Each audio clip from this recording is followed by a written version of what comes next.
I suspect if you're watching this, there's a good chance you don't want Joe Biden to be our next president. And as I have found in life, I like to know the worst case scenario first. That way, everything else that happens seems like good news. So let's start there. Look, there are 21 million conservative shows out there that will tell you everything is awesome. Everything is cool if you're part of the team. Don't worry, your leg is fine and there is no infection, which isn't part of the song, but it absolutely should be. In a lot of places on the right, it's sunny and 85 every single day, and some of that is probably necessary, largely because, to continue the weather metaphor a little bit, the mainstream media is constantly telling you we're in the middle of a 4-year Sharknado. I'm not saying we're in the middle of a 4-year Sharknado. It's not sunny and 85 either, though. And as I break this down, there will probably be a lot of times that you'll be saying, yeah, but I'll try to get to as many yeah buts as possible. Some of them are legitimate. Some of them, not so much.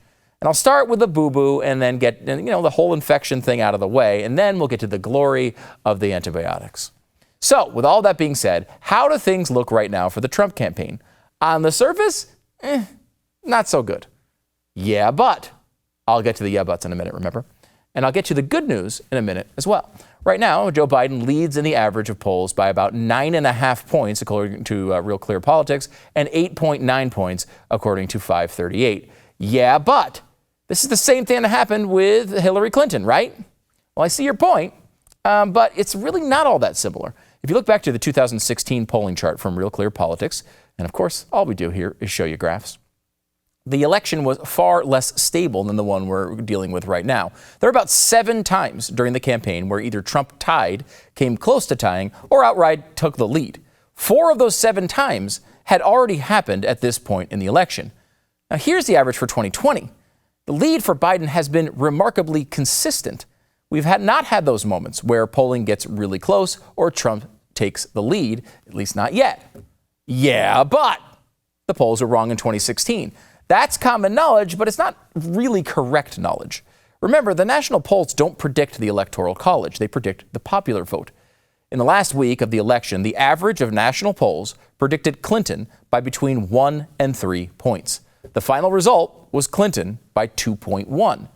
Trump outmaneuvered Clinton and won the states he had to, but that was more of a problem with the Clinton campaign than a problem with the polls. Yeah, but everyone said Clinton was going to win last time. That's true. But Joe Biden is significantly outperforming Hillary Clinton. For example, Hillary finished with a 13-point lead in the poll of the final polls of female voters.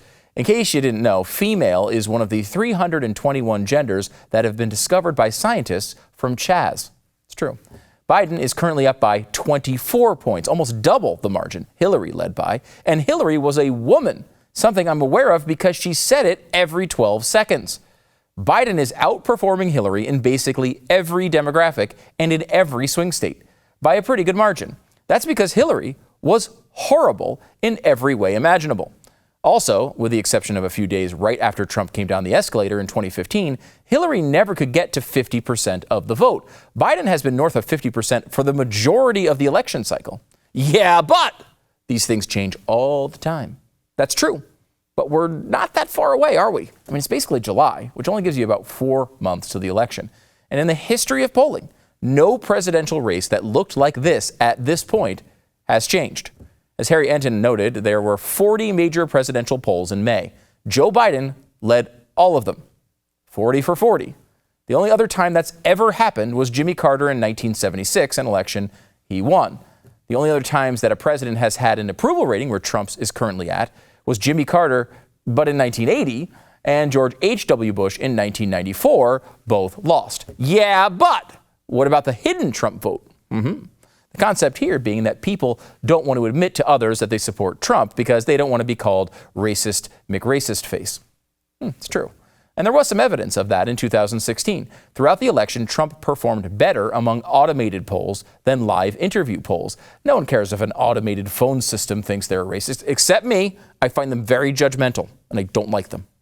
So is that happening now?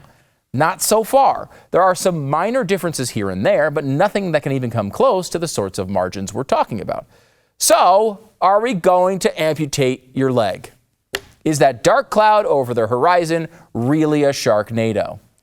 On the surface, Biden is up, and he's up big. But now, let's allow a few rays of sunshine in. Let's get to the good side of the yeah buts. Yeah, but Biden is uniquely terrible. Well, yes, he is. He can barely get through a sentence without drifting off into incoherent nonsense, and it looks painful. He can't remember the facts or what he's talking about, or a lot of the time, even his wife's name. Yeah, but Biden has been hiding. Yes, he has. Say what you want about the Democrats, they have played this perfectly so far. Almost every single move they've made is designed for one specific purpose: to not remind the American people that their nominee is Joe Biden.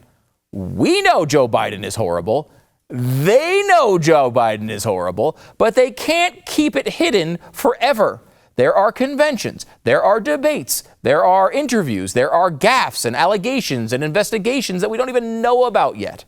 And finally, the biggest yeah, but this is not a normal year. You can take everything I said about polling and previous elections and throw it out. We're in the middle of a global pandemic. Millions of people are scrambling to find jobs. There are people trying to eliminate police departments. You can no longer get Aunt Jemima at the grocery store. It is freaking insane out there. Donald Trump has been forced to deal with all that crazy for the past few months. And through that time, Trump has spent precisely one speech aiming his political fire at Joe Biden. Trust me, it's not going to be the last. Trump is going to be on the attack for the next 4 months. Can Joe Biden handle that amount of heat? I've never seen any reason to believe that he can. So yes, you can make a case that Biden is ahead right now, but to do so, you have to ignore the context of the moment. This election will tighten when people remember that this isn't just about whether they like Donald Trump or not, or whether they like pandemics. It's about whether they think Joe Biden can do a better job. It's about whether Biden stays awake long enough to make it through a meeting with a world leader. And it will also rest on voters' opinion on how Trump handles a crisis. If they see him as disconnected and incompetent, he's toast. If they see him as a guy dealt a tough hand and is making the best of it, he could absolutely still win this thing. If nothing has changed by the end of summer, it'll be appropriate to start panicking a little bit. But that's very premature.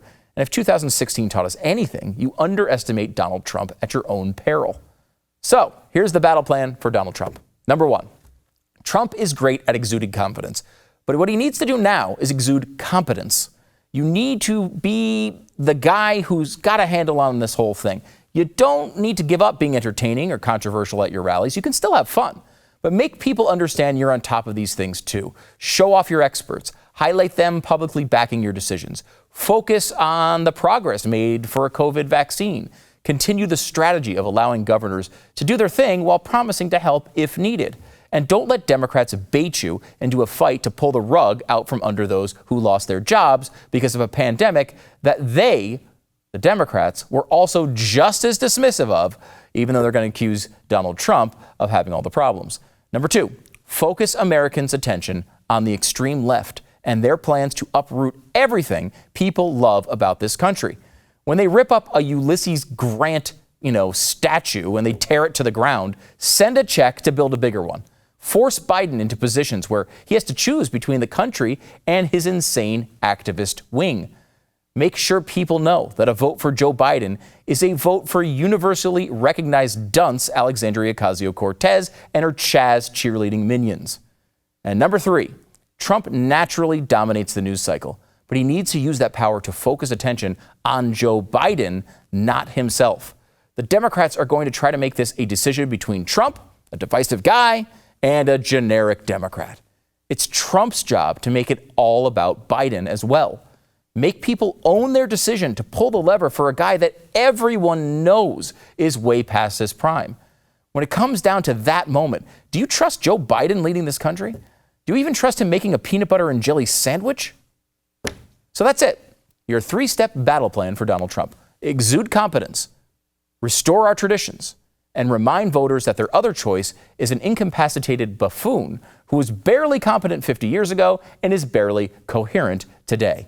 If Donald Trump can do those three things, he's going to win.